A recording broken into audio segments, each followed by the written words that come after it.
Hello students, I'm Shreya Sethia and I'm your social science teacher. Today we are going to study social science geography, a new chapter that is resources. In this chapter we are going to learn about resources, about natural, human and human made resources, and also we are going to read about sustainable development. So let's start. You will find that everything around you is of some use or the other. For instance, foods, clothes, furniture, books, and transport. Now, you will note that everything around you is of some use, right? For example, food, clothes, furniture, book, transport, etc. Even many of the plant and flowers in the garden are of value to you, at the same time providing beauty to the environment. और हमारे आसपास के environment में जो plants और flowers हैं garden में, वो भी हमें वैल्यू रखते हैं हमारे लिए, और नेचर को ब्यूटी प्रोवाइड करते हैं. All the elements of the environment which can be used to satisfy our needs and are of value to us are called resources. Now, what are resources? वो सारे एलिमेंट्स हमारे environment के जो हमारी needs को satisfy करते हैं और हमारे लिए कुछ वैल्यू रखते हैं, वो रिसोर्सेज कहलाते हैं. Human being themselves are resource because they use their knowledge and skill to transform material available in our environment into resource.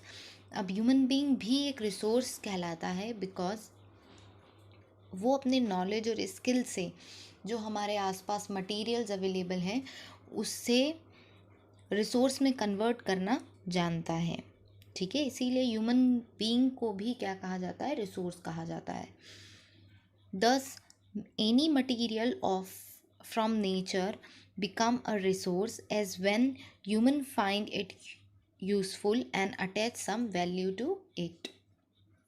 So कोई भी मटेरियल रिसोर्स कब कहलाएगा? जब वो हमारी नीड्स को फुलफिल करेगा या हमारी नीड्स को सेटिस्फाई करेगा, right? For example, now this is the definition of resource: any element of environment which can be used to satisfy our need is of value to us is called resource. For example, waterfall were just rivers tumbling down steep slope with no real use. इसका एक example है, जैसे कि generally waterfall से जो reverse का पानी है वो क्या होता है, ऊपर से नीचे की तरफ गिरता है और उसका कोई रियल यूज़ नहीं है. They become a resource only when human being invented a technology of harnessing the force of falling water to generate electricity. अब ह्यूमन बीइंग ने अपनी स्किल से टेक्नोलॉजीज़ को डेवलप किया, इन्वेंट किया, और उस पर्टिकुलर वाटरफॉल को उसने रिसोर्स में कन्वर्ट किया, राइट, और उससे इलेक्ट्रिसिटी जनरेट की. So we can say that natural elements that are used to produce something have economic value. तो हम ये कह सकते हैं कि वो सारे नेचुरल एलिमेंट्स या नेचुरल चीज़ें जिसका यूज़ करके हम कुछ चीज़ प्रोड्यूस कर रहे हैं, इट मीन्स उसकी इकोनॉमिक वैल्यू है, right? Sometimes human attach aesthetic value to some natural elements such as mountain, sea and seas for their scenic beauty too. और कभी कभी ह्यूमन बीइंग एस्थेटिक वैल्यू भी अटैच कर लेता है नेचुरल एलिमेंट्स से, जैसे कि माउंटेन्स, सीज या कोई ब्यूटीफुल सीनरी. ऐसी वैल्यूज़ जो ब्यूटी से रिलेटेड हो, राइट, उसे एस्थेटिक वैल्यू कहते हैं. Human needs are not the same everywhere in the world nor have they remained static over the year. Now human needs जो है वो कभी भी सेटिस्फाई नहीं होती है, दे कीप ऑन इंक्रीजिंग. और कभी स्टैटिक मतलब कांस्टेंट नहीं रहती है, right? With the progress of society and the advent of science, our material need have increased manifold and have become more complex. Now जैसे जैसे हमारी सोसाइटी में या साइंस में डेवलपमेंट हुए हैं, हमारी जो मटेरियल्स की नीड्स हैं वो भी और ज़्यादा इंक्रीज़ होती जा रही है और कॉम्प्लेक्स होती जा रही है, right. The use of resources depend upon, अब जो रिसोर्सेज हमारे आसपास अवेलेबल हैं या वो मटेरियल्स जो हमारे आसपास प्रेजेंट हैं जिसे हम अपनी नीड्स को सेटिस्फाई करने के लिए यूज़ करते हैं, राइट, वो किस पे डिपेंड करता है? 3 चीज़ों पे। First, the need of people of a region, किसी एक पर्टिकुलर रीजन में किस तरीके के लोग रहते हैं और उनकी नीड्स क्या हैं, उस पर डिपेंड करता है। सेकंड, देयर नॉलेज, उनका knowledge, right. And third one is the level of technology they possess, और किस तरीके की टेक्नोलॉजी वो यूज़ कर रहे हैं। इन 3 चीज़ों पे डिपेंड करता है रिसोर्सेज का यूज़।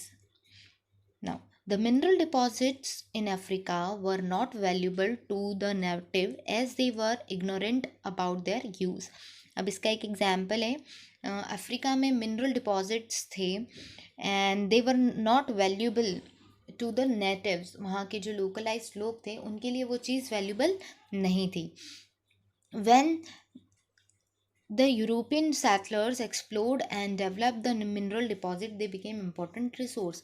और फिर जब यूरोपियंस ने वहाँ पर एक्सप्लोर किया और मिनरल डिपॉजिट्स को डेवलप किया, उसके बाद वो रिसोर्स उनके लिए क्या हो गया, इम्पॉर्टेंट हो गया, right.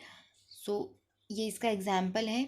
Second example is also given in the developed countries, resources have been utilized efficiently while underdeveloped countries are yet to fully exploit their resource as they do not have the required technology। अब कुछ ऐसी developed countries हैं जो resources का completely utilisation कर रही है, लेकिन कुछ अंडर डेवलप्ड कंट्रीज़ ऐसी भी हैं जिन्होंने रिसोर्सेज का यूटिलाइजेशन नहीं किया है, जस्ट बिकॉज उनके पास रिक्वायर्ड टेक्नोलॉजी नहीं है। ये हमारा सेकेंड एग्जाम्पल है जो अब हम पढ़ेंगे।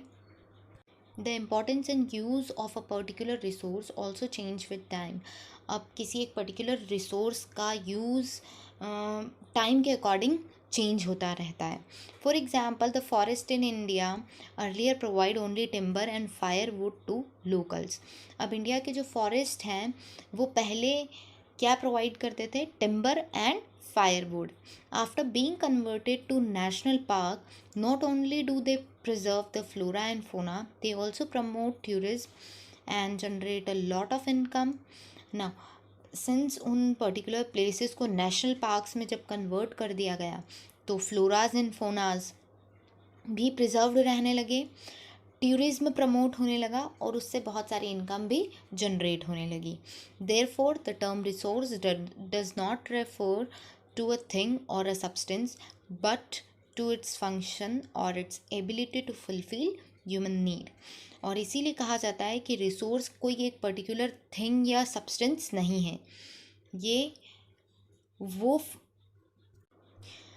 एक एबिलिटी है, या ये कह सकते हैं कि पोटेंशियल जो ह्यूमन नीड्स को फुलफिल करे, वो सब रिसोर्स कहलाते हैं। Now, types of resources.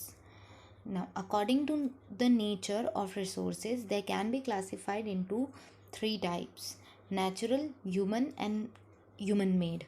अब resources उनके नेचर के बेसिस पर 3 तरह से क्लासीफाई किए जाते हैं। First one is natural, second one is human, third is human made. So we are first going to study natural resource. Natural resources, all resources that are obtained from nature are called natural resources। It's just obvious कि वो सारे resources जो nature से मिलते हैं वो natural resources कहलाते हैं। On the basis of origin के basis पर natural resources can be classified as biotic and abiotic resource। 2 तरीके से क्लासीफाई किया जाता है नेचुरल रिसोर्सेज को, biotic and abiotic resource. Then biotic resource, these are obtained from living organisms such as plant and animal। ये हमें कहाँ से मिलते हैं, लिविंग ऑर्गेनिज्म से, जैसे कि प्लांट्स और animals. They include forest product, grasses, herbs, crops, wild and domestic animals. They play an important role in satisfying our day to day needs. और ये बहुत important होते हैं हमारी day to day needs को fulfill करने के लिए. All the biotic resources have capacity to reproduce or regenerate within a period of time. Thus they are renewable resource. अब ये जो biotic resources हैं ये reproduce या regenerate हो सकते हैं within a particular period of time, और इसीलिए इन्हें रिन्यूएबल रिसोर्स भी कहा जाता है, या ये कह सकते हैं they are renewable resource. Now next is biotic resource.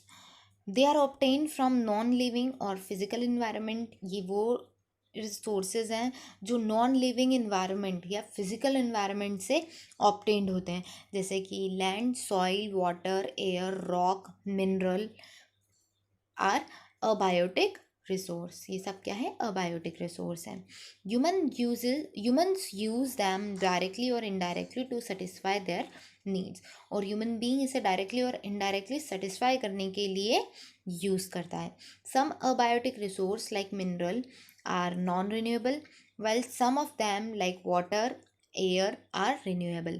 अब अबायोटिक रिसोर्स में कुछ मिनरल्स या कुछ एलिमेंट्स या रिसोर्सेज ऐसे होते हैं जो रिन्यूएबल होते हैं और कुछ नॉन रिन्यूएबल होते हैं. रिन्यूएबल जैसे कि एयर, वाटर, और नॉन रिन्यूएबल जैसे कि mineral. Okay, so natural resources में हमने दो पढ़े हैं, biotic and abiotic resource.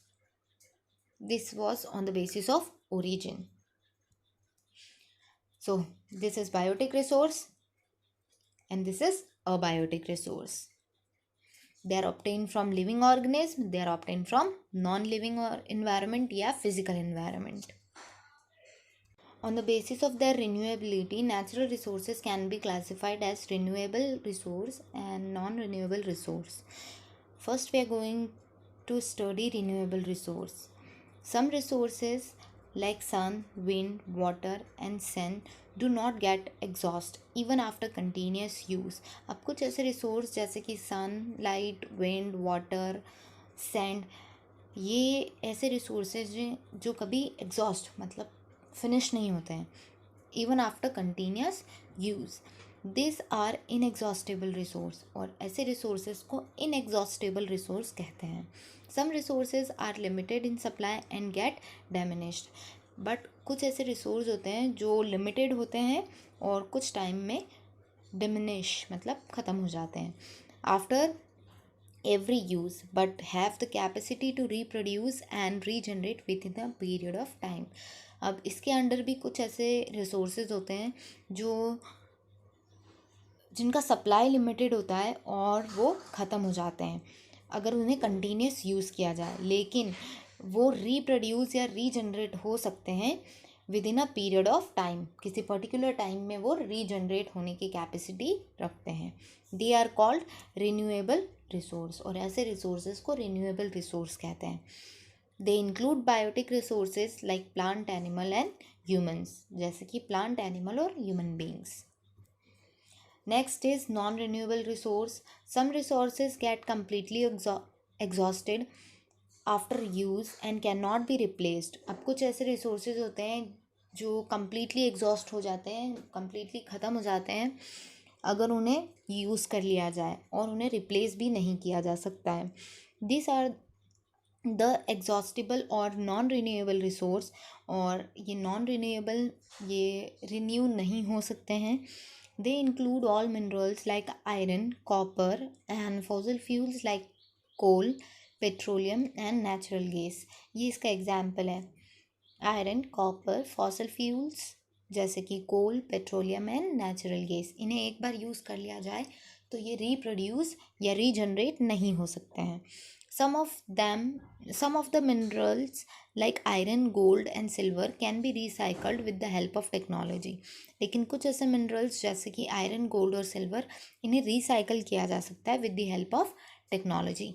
Fossil fuel however can not be recycled. लेकिन फॉसिल फ्यूल्स को हम रिसाइकल नहीं कर सकते. So this is